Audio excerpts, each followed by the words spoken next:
예, 약 10여일 정도 지나면 이제 예수님이 태어나셨던 성탄절을 맞이하게 되어집니다. 오늘은 미리 축하의 인사를 옆에 분들하고 한번 하셨으면 좋겠습니다. 복된 성탄절 되시기 바랍니다.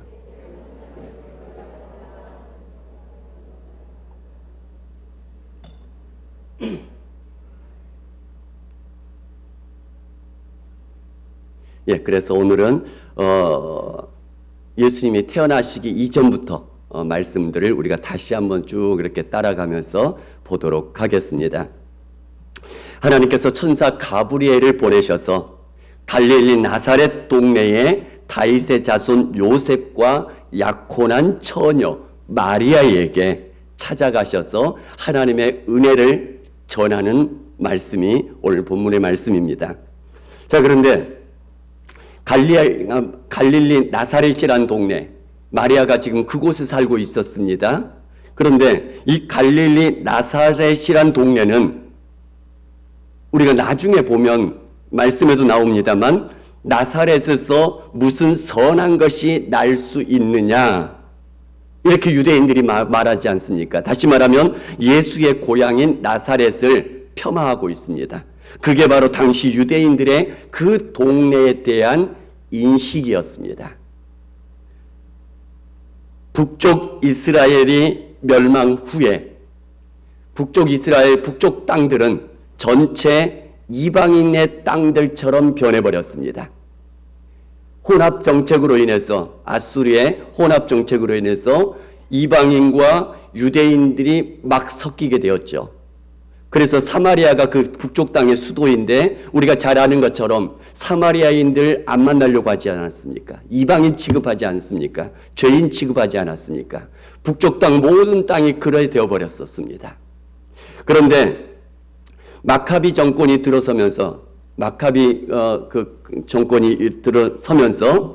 그곳에 유대인들을 이주시키기 시작합니다. 순수 유대인들을. 왜냐하면 갈릴리 땅은 거기에 먹을 것이 나잖아요.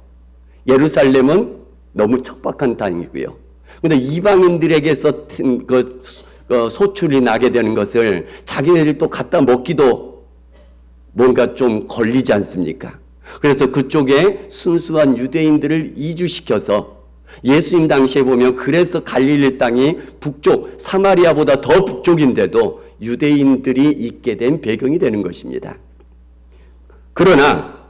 그럼에도 불구하고 북쪽 땅이고 그런 멀리 떨어져 있는 땅이다 보니 이방인들, 로마 군인들이 많이 왕래하는 그런 동네입니다.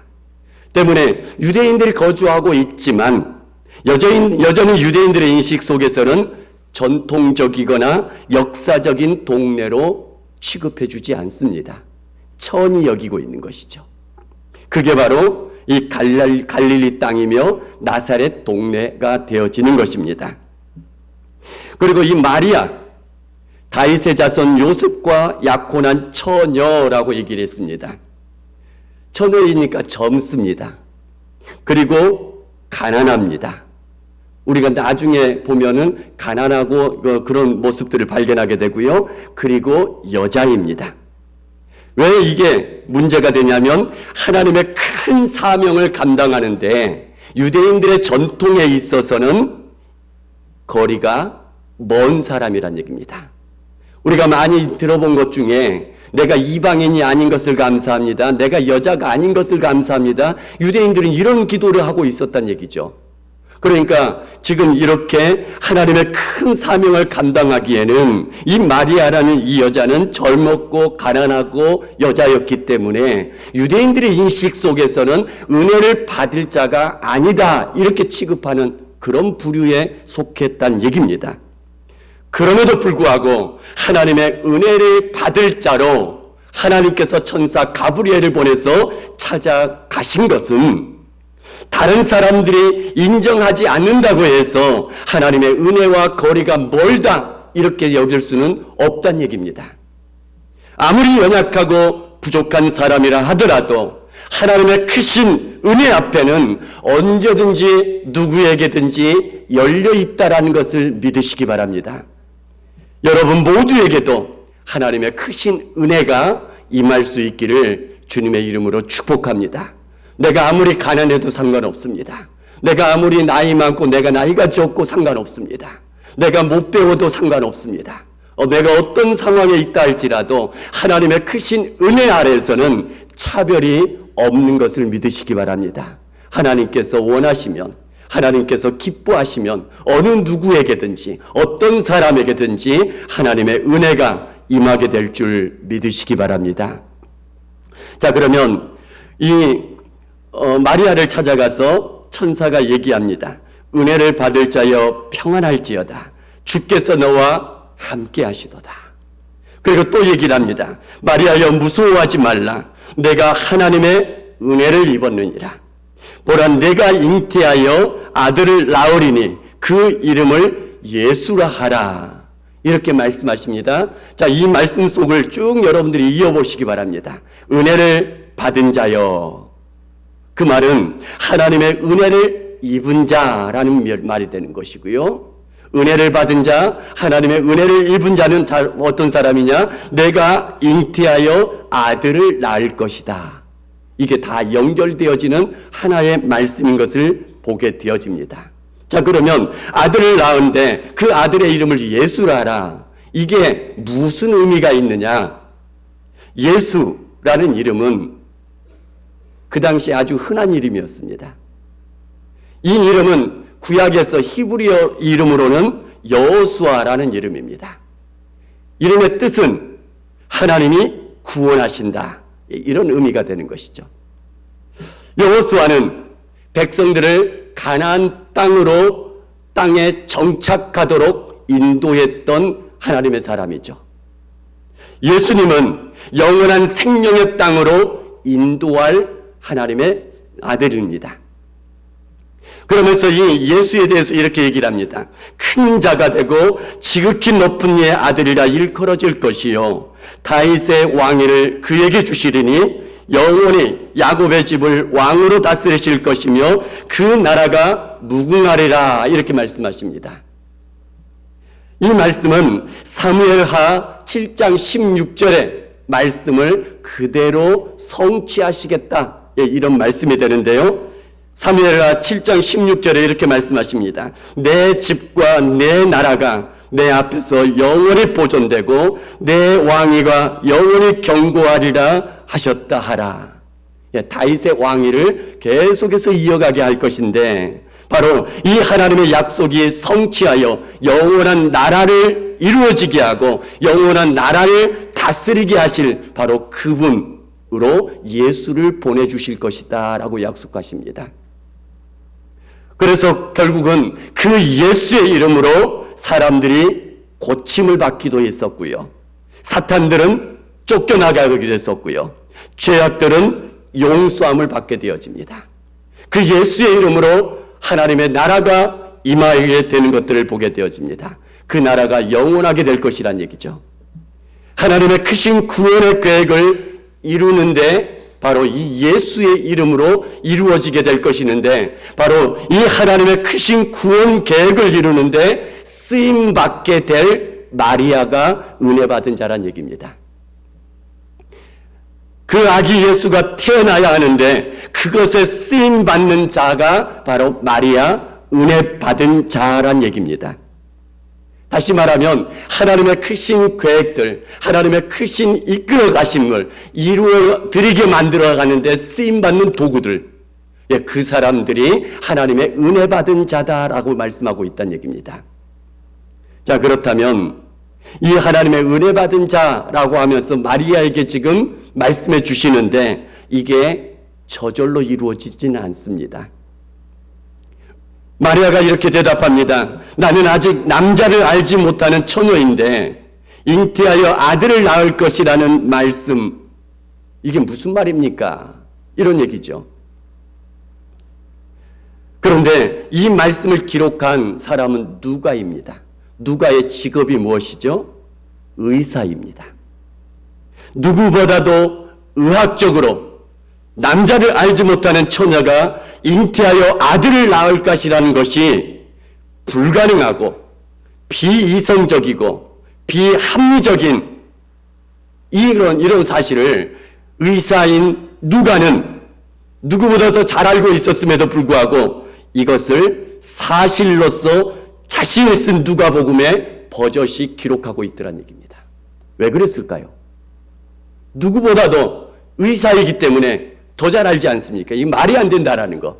이 세상, 이 땅의 사람들에게는 이게 전혀 합리적이지도 않고 이성적이지도 않고 이건 안전이 안 되는 말입니다. 그럼에도 불구하고 버젓이 자기가 쓴 이 누가복음에 기록한 이유가 무엇일까요? 어떻게 이렇게 됐을까요? 바로 하나님은 아무것도 없는 곳에 서서 만물도 창조하셨고 사람도 만드신 창조주 하나님이심을 믿었다는 얘기입니다.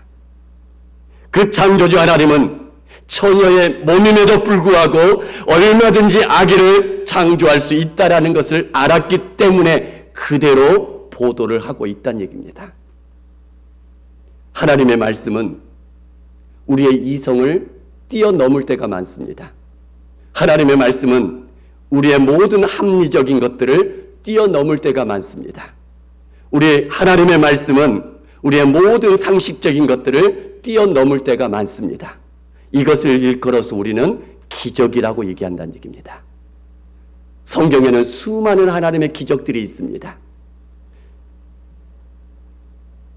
이 말씀 속에서 항상 제가 나오면 언급하고 지나가는데 동정녀 마리아에게 태어나게 하신 것, 처녀의 몸으로 태어나게 하신 이유가 있습니다. 하나님께서는 기적을 베푸셔서라도 이렇게 하셔야만 된 이유가 있었더란 얘기입니다.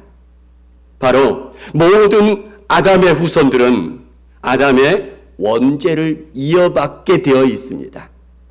다시 말하면 남자와 여자 사이에서 태어난 모든 사람들은 아담의 원죄 가운데 태어나서 이어받아서 그 원죄 때문에 영원한 죽음에 떨어지는 사람들이 다 되어버릴 수밖에 없지 않습니까? 저와 여러분 모두가 다요.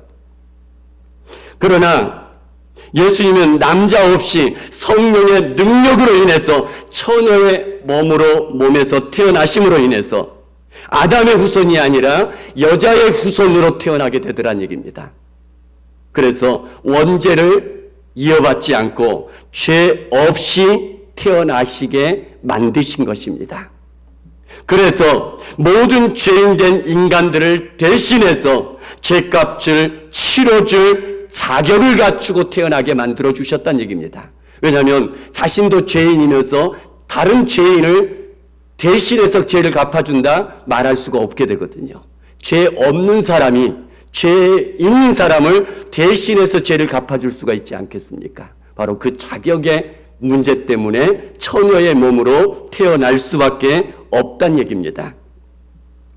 성령이 임하시고 하나님의 능력이 임하셔서 아기가 잉태하고 낳게 될 것이라는 말을 마리아에게 들려줬고요. 또 마리아의 친족 엘리사벳도 늙어서 아들을 배어서 벌써 6달이 되었다라는 말도 해주시면서 하나님의 모든 말씀은 능하지 못하심이 없다라고 마리아에게 들려주자 마리아가 이렇게 반응을 하죠. 주여, 주의 여종이오니 말씀대로 내게 이루어지이다 하면서 이 모든 말씀을 받아들이게 되어집니다. 그러나 이것이 순수하게 받아들인다는 것으로만 끝나는 게 아니라는 것을 우리가 잘 알 것입니다.